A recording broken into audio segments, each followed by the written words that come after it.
En la época victoriana, los hogares se calentaban con el sistema de calefacción a base de chimeneas y por consiguiente existía toda una legión de deshollinadores que recorría la ciudad limpiándolas y reparándolas. Para esta labor utilizaban a niños muy pequeños como ayudantes. Las edificaciones de casas e inmuebles con chimeneas crecieron en número al aumentar muchísimo la población urbana por la industrialización. Los niños fueron ampliamente utilizados como deshollinadores en Inglaterra durante unos 200 años, y la vida de estos pequeños, que se vieron obligados a trepar por las chimeneas, fue una verdadera pesadilla. La prominencia del uso de niños pequeños como deshollinadores comenzó después del gran incendio de Londres que ocurrió del 2 al 5 de septiembre de 1666. La ciudad de Londres fue destruida por el fuego y posteriormente se establecieron nuevas normas de construcción diseñadas para mantener la ciudad más segura. Las chimeneas tenían que construirse de cierta manera, con chimeneas más estrechas, y se volvió más importante asegurarse de que éstas estuvieran libres de obstrucciones después de cierto tiempo.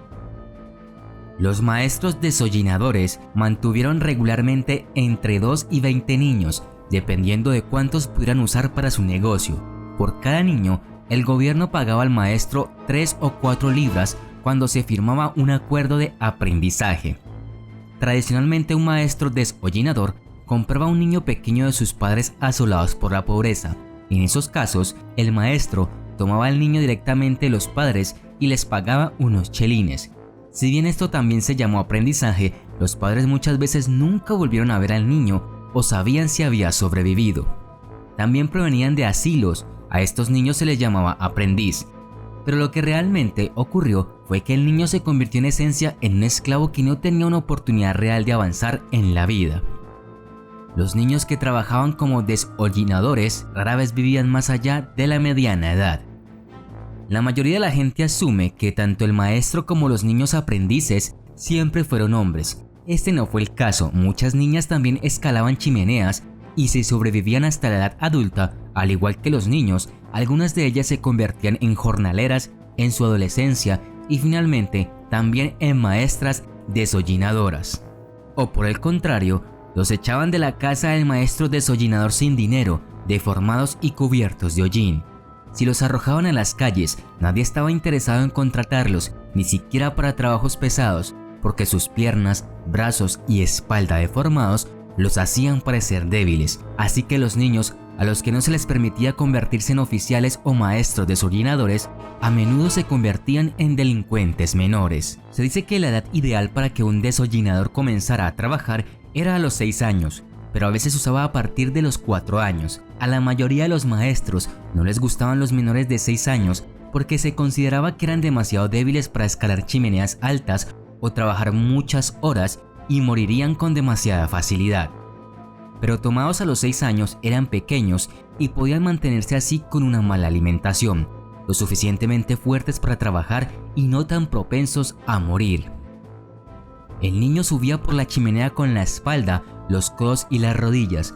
Se requería que los niños deshollinadores se arrastraran a través de chimeneas. Las chimeneas más estrechas medían en promedio de 23 por 23 centímetros, aunque la medida estándar solía ser de 23 por 36.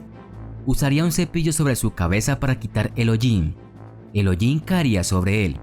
Una vez que el niño llegaba a la cima, se deslizaba hacia abajo y recogía la pila de hollín para su amo. Los niños no recibían salario. A los deshollinadores no se les entregó ningún tipo de equipo respiratorio ni ropa de protección. Sus extremidades quedaban en carne viva hasta que las heridas endurecían y se hacían callos.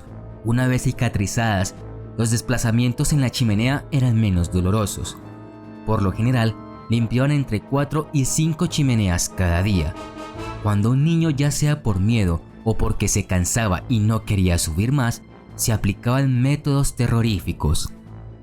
Encendían un pequeño fuego de paja o azufre en la chimenea o enviaban a otro muchacho con un alfiler para que le pinchara los pies o las nalgas.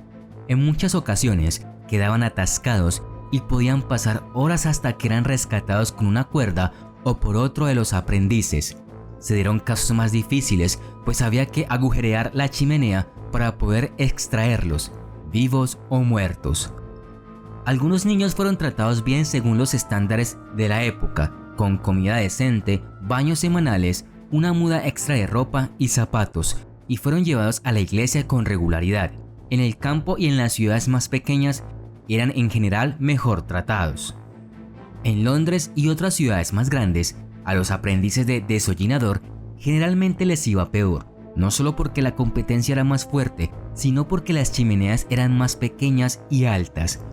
Para ahorrar dinero y mantenerlos pequeños para que pudieran trepar por estas chimeneas, a menudo se les alimentaba lo menos posible. El maestro desollinador podría tener muchos clientes habituales, o podría haber ido por las calles gritando hollín y desollinador, recordando a la gente que era hora de limpiar la chimenea para evitar incendios. Si un maestro tenía varios aprendices, los mayores también se paseaban por las calles pidiendo cliente. Si alguien los llamaba por un trabajo, buscaban al oficial del maestro para que se encargara de la transacción, o lo hacían ellos mismos y le devolvían el dinero al maestro. Dependiendo de sus circunstancias, la gente tendía a esperar tanto como podía antes de limpiar las chimeneas. Esto era para ahorrar en gastos. Para el niño, esto significaba que cuando subía por la chimenea, habría una gran cantidad de hollín. Cuando lo raspaba por encima de él y caía sobre su cabeza, en ese pequeño espacio, podría cubrir su cabeza totalmente y asfixiarlo. Ser quemado por chimeneas que aún estaban calientes o por hollín también era muy común para los aprendices en Londres. Debido a que muchos niños murieron quemados de esta manera, el maestro a menudo se paraba en el techo con un balde de agua para arrojarlo sobre el niño si gritaba o si las llamas comenzaban sobre él. Por sus propias experiencias y por escuchar acerca de la muerte de otros aprendices, los niños eran muy conscientes de estos peligros y especialmente los más pequeños a menudo tenían miedo de subir al calor y la oscuridad claustrofóbica. Los que lograban sobrevivir a su jornada de trabajo de igual manera tendría efectos sobre su salud terribles. Los niños a menudo se retrasaban en su crecimiento y se desfiguraban debido a la posición antinatural en la que se encontraban con frecuencia antes de que sus huesos se desarrollaran por completo. Las articulaciones de las rodillas y los tobillos eran las más afectadas.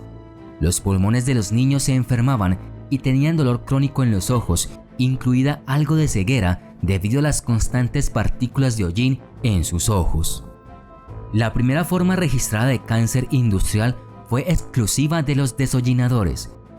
Los muchachos a menudo desarrollaban el cáncer de desollinador, que era un cáncer del escroto que generalmente afectaba a los muchachos en su adolescencia. Era un cáncer doloroso y fatal. Cada niño recibía un saco. El saco se usaba durante el día para transportar hollín después de limpiar una chimenea. El hollín era valioso, se vertía en el patio del desollinador y se separaba de los grumos y se vendía como fertilizante en polvo a los agricultores. Algunos dicen que se bañaban una vez a la semana y otras fuentes dicen que solo se bañaban unas 3 veces al año, y los niños fueron obligados a trabajar sin piedad desde la madrugada hasta altas horas de la noche, según los informes, teniendo solo un día libre al año. Su fiesta era May Day, el primer día de mayo o Día Internacional del Trabajo. Los niños celebraban desfilando por las calles, bailando. Poco a poco se tomaron medidas para poner fin al trato descaradamente cruel de los desollinadores. Una pieza clásica de literatura llamada Los bebés del agua, escrita por el reverendo Charles Kingsley, se publicó en su totalidad en 1863 y ayudó a la causa. Es la historia de un niño desollinador que escapa de su vida cruel y se embarca en una aventura de fantasía. Luego, en febrero de 1875, un desollinador de 12 años, llamado George Brewster, quedó atascado en las chimeneas del Hospital Fulham, donde fue enviado por William Wire, su maestro. Una pared entera fue derribada en un intento de rescatar al niño, pero murió poco después del rescate. Wire fue declarado culpable de homicidio involuntario. Más importante aún, la muerte de Brewster se convirtió en parte de una campaña agresiva. En septiembre de 1875 se aprobó un proyecto de ley en el Parlamento que puso fin a la práctica de utilizar niños como desollinadores en Inglaterra. George Brewster fue el último niño en morir en una chimenea.